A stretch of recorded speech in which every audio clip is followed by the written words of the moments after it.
Om Swastiastu. Selamat pagi, saya ucapkan kepada Ibu dosen selaku pengampu mata kuliah pemahaman tentang peserta didik dan pembelajarannya. Jadi pada kesempatan kali ini saya akan mempresentasikan hasil kinerja UTS saya, yaitu modifikasi rancangan pembelajaran.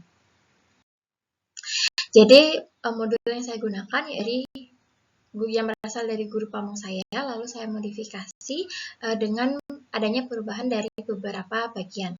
Yang pertama, untuk identitas itu satuan pendidikannya SMA 2 Singaraja, tahun penyusunan 2024, jenjang sekolah menengah atas dengan fase E yaitu kelas 10 pada mata pelajaran kimia untuk bab 1 topik struktur atom dan dengan alokasi waktu 1 kali 4 temuan yaitu sebanyak 3 JP atau 3 kali 40 menit. Berikut merupakan cover dari modul ajar yang sudah saya modifikasi. Kemudian modifikasi rancangan yang saya lakukan yaitu yang pertama pada kompetensi awal, model pembelajaran, tujuan pembelajaran, pada pertanyaan pemantik, kegiatan pembelajaran, LKPD, serta asesmen. Untuk yang pertama, hal yang saya modifikasi dari modul sebelumnya yaitu di kompetensi awal. Sebelum modifikasi yaitu kompetensi awalnya, peserta didik harus memiliki pemahaman tentang partikel subatom dan lokasinya pada atom. Jadi, pada materi hari ini yaitu konfigurasi elektron menurut model atom Bohr. Setelah saya modifikasi, itu saya tambahkan beberapa lagi. Yang pertama, peserta didik mengetahui partikel subatomik dan letaknya dalam atom. Kemudian peserta didik mengetahui perkembangan dari model atom sendiri, yang mana dalam materi hari ini yaitu konfigurasi elektron menurut Bohr. Jadi peserta didik harus mengetahui perkembangan dari model atom menurut ahli Bohr. Kemudian yang ketiga, peserta didik mengetahui nomor massa dan nomor atom. Jadi hal ini penting untuk dipelajari terlebih dahulu agar bisa menentukan konfigurasi dari elektron itu sendiri. Kemudian yang kedua yaitu di model pembelajaran. Jadi sebelum modifikasi, modul guru pamong saya menggunakan model pembelajaran problem based learning. Tetapi setelah saya modifikasi yaitu saya menggunakan model pembelajaran inquiry terbimbing. Mengapa saya lakukan perubahan pada model pembelajarannya? Karena di modul yang digunakan oleh guru pamong saya belum secara seutuhnya menampilkan masalah nyata yang relevan dalam kehidupan sehari-hari dengan materi konfigurasi elektron itu sendiri. Tapi yang saya gunakan yaitu sekarang inquiry terbimbing. Jadi dengan model pembelajaran ini peserta didik diajak untuk menggali informasi secara keseluruhan dari berbagai sumber belajar mengenai konfigurasi elektron menurut model atom Bohr. Kemudian di tujuan pembelajarannya juga saya modifikasi, yang mana sebelum dimodifikasi itu peserta didik dapat menganalisis konfigurasi elektron menurut model atom Bohr melalui tabel data pengamatan. Jadi setelah saya modifikasi, saya pecah menjadi dua. Yang pertama, melalui kegiatan penugasan, peserta didik mampu menentukan konfigurasi elektron menurut model atom Bohr dengan teliti, yaitu dengan level kognitif C3. Dan yang kedua, melalui kegiatan penugasan, peserta didik mampu menganalisis hubungan konfigurasi elektron dengan kemiripan suatu sifat unsur dengan benar. Jadi mengapa saya modifikasi? Karena di sebelumnya di tujuan pembelajaran untuk konfigurasi elektron itu tidak bisa dianalisis begitu saja melalui tabel data pengamatan. Tetapi konfigurasi elektron itu sendiri hanya bisa ditentukan atau peserta didik diminta untuk menuliskan konfigurasi elektron dengan benar. Konfigurasi elektron itu bisa dianalisis dan dihubungkan dengan kemiripan sifat suatu unsur. Jadi saya modifikasi menjadi dua. Pertama, menentukan konfigurasi terlebih dahulu, lalu menganalisis hubungannya dengan sifat suatu unsur. Modifikasi selanjutnya yaitu di pertanyaan pemantik, yang mana sebelum modifikasi itu bagaimana cara menuliskan susunan elektron dalam suatu atom. Kemudian yang kedua, apa saja bagian-bagian yang terdapat pada sistem periodik unsur modern. Jadi setelah saya modifikasi itu menjadi bagaimana susunan elektron dalam suatu atom, bagaimana cara menuliskan susunan elektron dalam suatu atom, lalu bagaimana hubungan konfigurasi elektron dengan sifat suatu unsur. Jadi saya modifikasi karena pada pertanyaan pemantik sebelum modifikasi untuk yang nomor 2, apa saja bagian-bagian dari sistem periodik unsur modern itu belum relevan dengan tujuan pembelajaran kita hari ini, yaitu konfigurasi elektron menurut model atom Bohr. Tetapi setelah saya modifikasi, itu saya hubungkan lagi dengan bagaimana susunannya, kemudian bagaimana cara menuliskan konfigurasi elektron, dan bagaimana hubungan konfigurasi elektron tersebut dengan sifat suatu unsur. Jadi, pembelajaran hari ini tetap pada tujuannya dan tetap pada topiknya, yaitu menentukan konfigurasi elektron menurut model atom Bohr. Kemudian pada kegiatan pembelajarannya tentunya ini berbeda jauh dengan modul yang sudah digunakan oleh guru pamong saya, karena model pembelajaran yang saya gunakan itu juga saya modifikasi.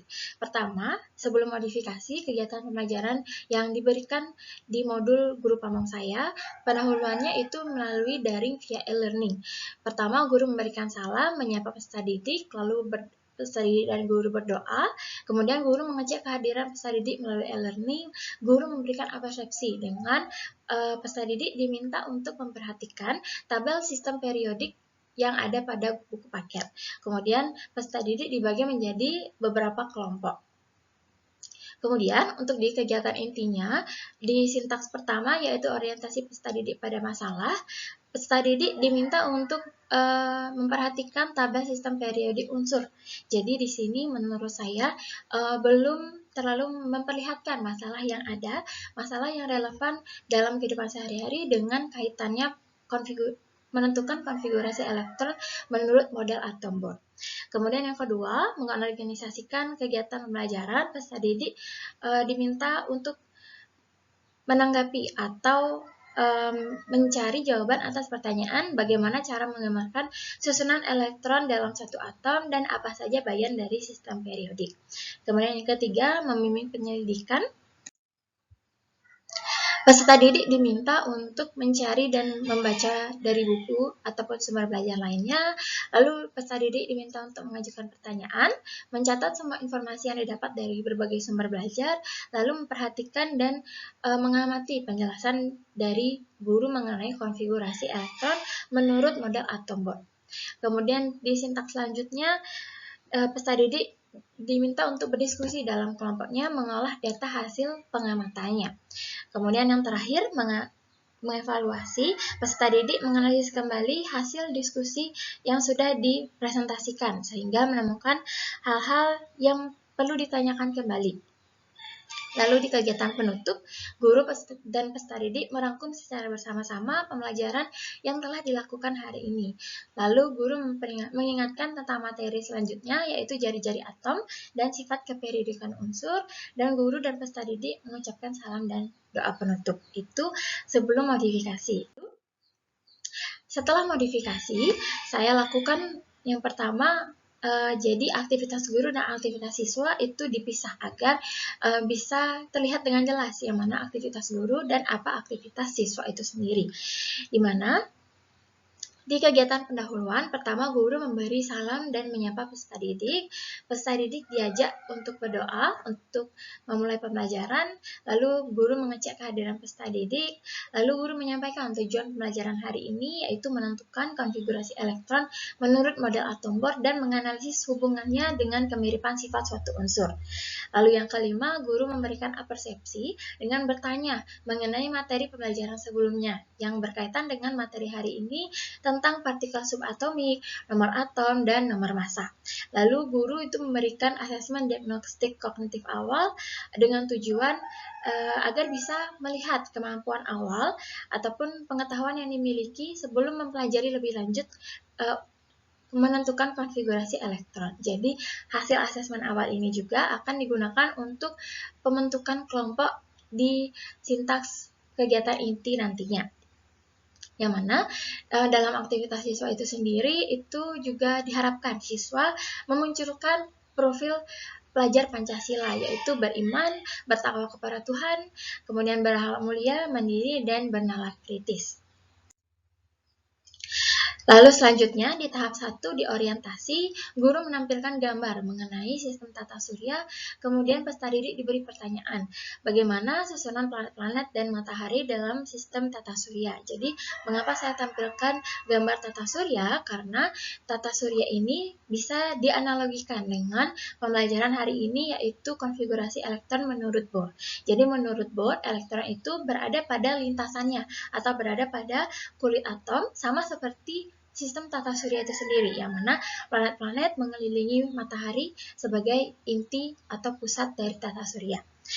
Kemudian guru memberikan video mengenai susunan partikel subatomik dalam model atom Bohr dan meminta peserta didik untuk mencermatinya. Jadi dalam video itu sendiri sudah diberikan informasi mengenai partikel subatomik dan model atom Bohr. Dalam video itu sendiri juga sudah ada pertanyaan-pertanyaan yang memantik atau yang perlu dijawab oleh siswa. Jadi aktivitas siswanya yaitu menjawab pertanyaan dari guru dan mencermati video yang diberikan. Dengan harapan profil pelajar Pancasila yang ditonjolkan yaitu mandiri dan bernalar kritis. Kemudian di tahap 2, merumuskan masalah. Setelah mencermati video sebelumnya, guru bertanya kepada peserta didik bagaimana susunan elektron dalam suatu atom menurut Bohr.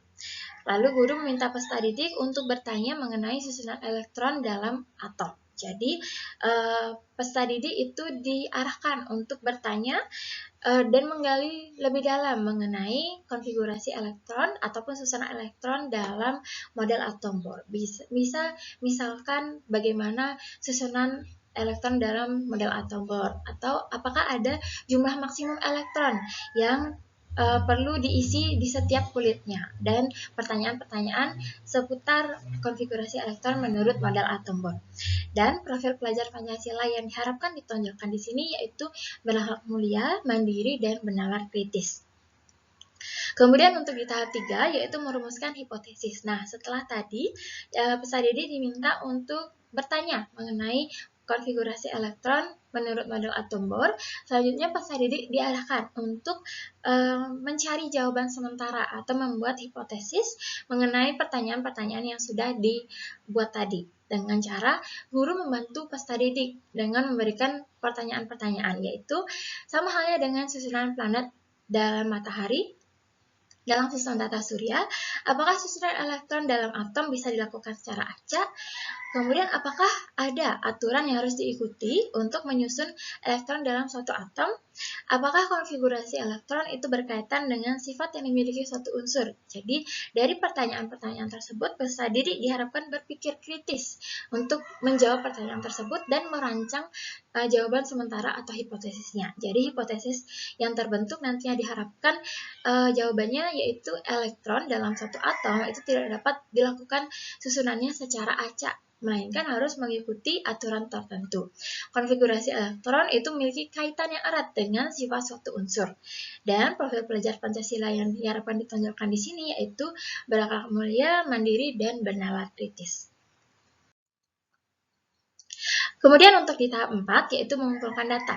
Pertama, Pak Guru meminta atau membagi kelompok peserta didik yang terdiri dari 4-5 anggota dengan kemampuan akademik yang heterogen sesuai dengan hasil tes asesmen diagnostik kognitif. Jadi pengelompokannya itu secara heterogen. Lalu guru memberikan LKPD kepada peserta didik dan menjelaskan cara pengerjaannya.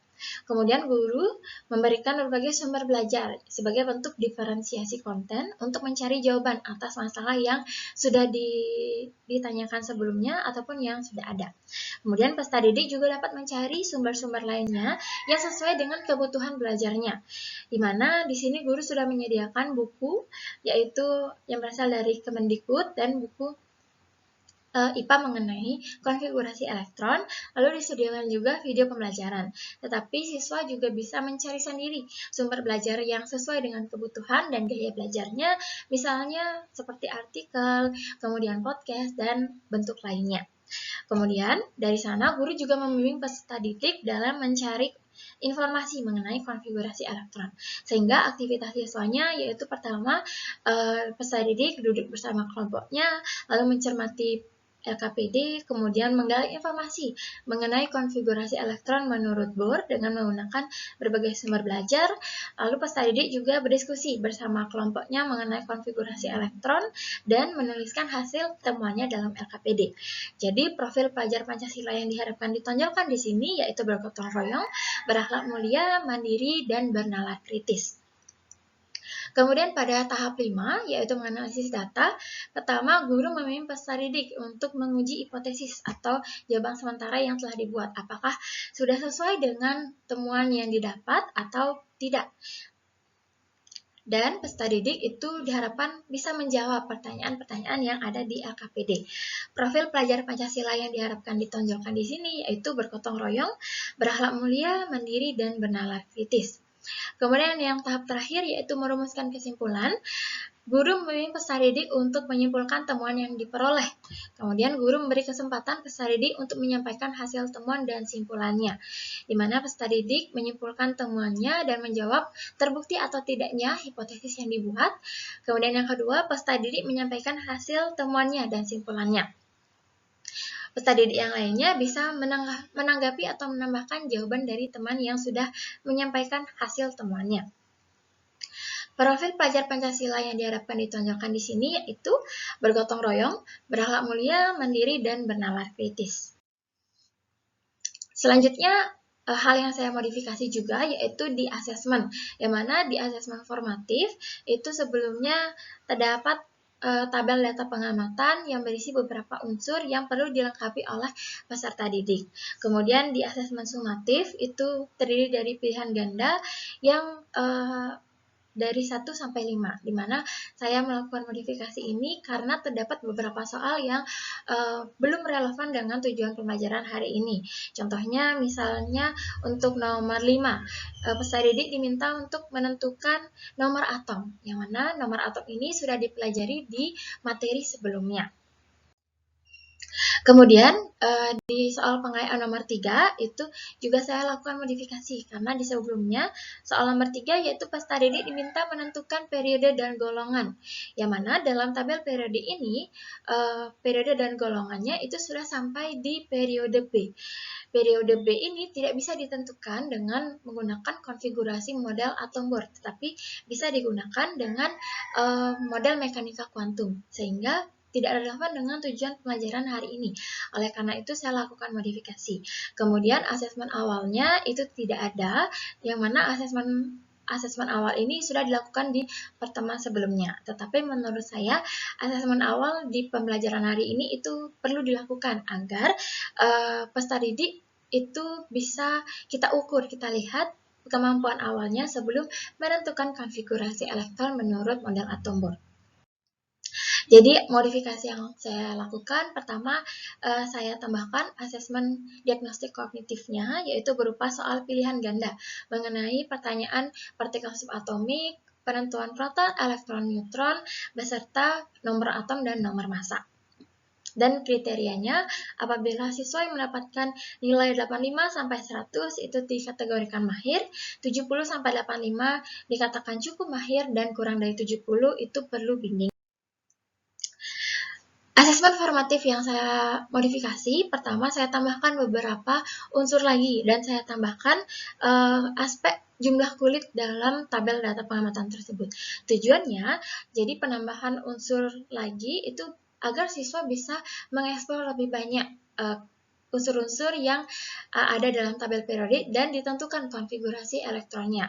Dan jumlah kulit juga saya tambahkan agar dari sana konfigurasi yang sudah dilakukan atau ditentukan, peserta didik bisa melihat yang mana unsur-unsur yang memiliki elektron valensi yang sama ataupun jumlah kulit yang sama. Dari sana peserta didik juga diharapkan berpikir apa hubungannya dengan kemiripan sifat suatu unsur. Lalu saya tambahkan juga pertanyaan mengenai bagaimana posisi unsur tersebut dalam tabel periodik. Lalu bagaimana hubungannya dengan sifat suatu unsur. Jadi nantinya peserta didik bisa berpikir melalui tabel data pengamatan tersebut apa hubungannya elektron valensi dengan jumlah kulit dengan posisinya dalam tabel periodik dan hubungannya dengan sifat suatu unsur.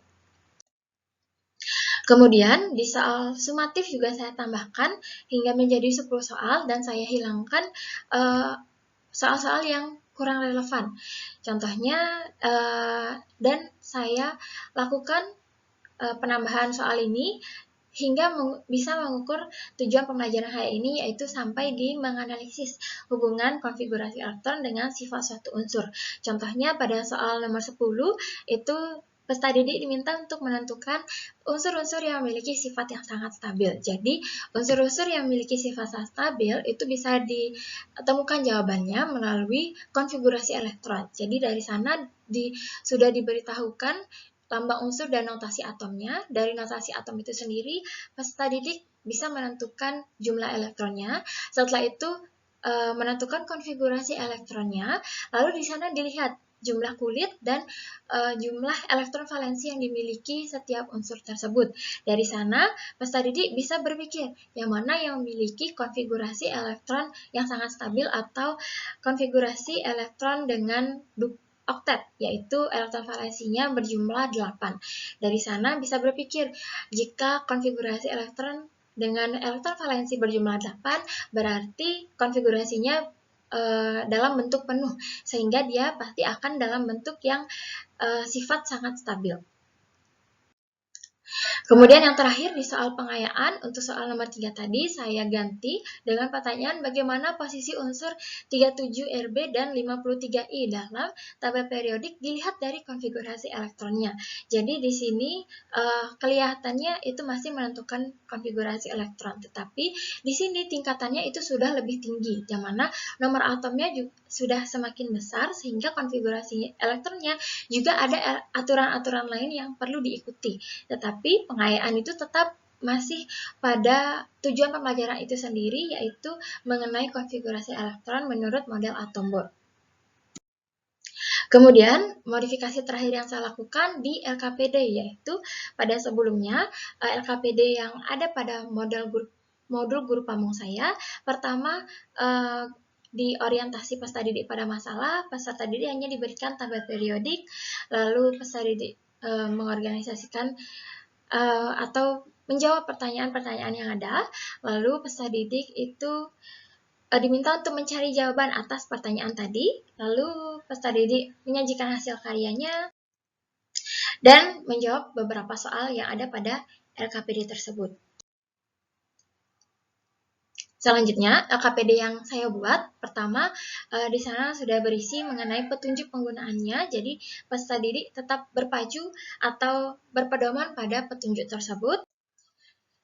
Kemudian diberikan juga tujuan pembelajaran hari ini agar peserta didik juga bisa mengingat dan mengetahui apa tujuan belajar hari ini. Kemudian di tahap pertama yaitu orientasi peserta didik diberikan gambar mengenai sistem tata surya, lalu dituntun pemikirannya, hubungannya dengan tata surya, dan konfigurasi elektron menurut model atom Bohr. Jadi setelah melihat dari susunan sistem tata surya tersebut, peserta didik juga diberikan video mengenai partikel subatomik dalam model atom Bohr. Dan peserta didik diminta untuk merumuskan masalah yang ada dan dituliskan dalam kolom yang sudah ada pada LKPD, lalu merumuskan hipotesis dengan bimbingan dari guru, dan menuliskan hipotesis tersebut pada kolom yang sudah diberikan.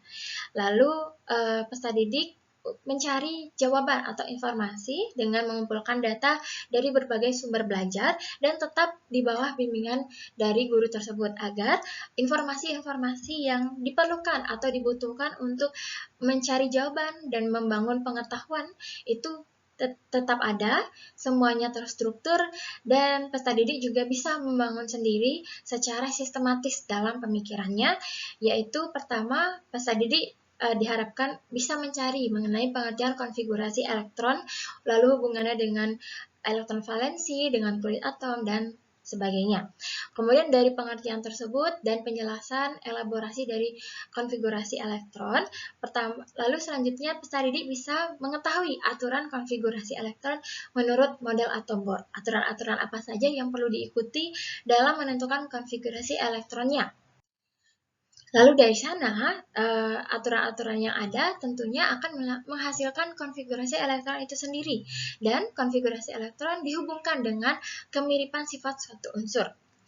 Setelah informasi tersebut semua dikumpulkan, peserta didik diminta untuk menjawab pertanyaan sebagai bentuk analisis atau mengolah datanya. Diberikan data tabel pengamatan, di sana peserta didik harus mengisi konfigurasi elektron menurut kulit-kulitnya dan jumlah elektron valensi beserta jumlah kulitnya. Peserta didik lalu menganalisis data dengan menjawab pertanyaan bagaimana posisi unsur dalam tabel periodik dan hubungannya dalam kemiripan sifat suatu unsur. Terakhir, peserta didik menyimpulkan hasil temuannya dan menyampaikan hasil temuan dan kesimpulannya di depan kelas. Di dalam LKPD juga sudah diberikan tabel periodik sebagai alat bantu untuk menjawab pertanyaan-pertanyaan yang ada. Sekian modifikasi rancangan pembelajaran yang telah saya lakukan. Mohon maaf apabila selama presentasi ataupun selama modifikasi terdapat kesalahan kata. Saya tutup presentasi hari ini dengan mengucapkan terima kasih dan Parahma Santi. Om Santi, Santi, Santi, Om.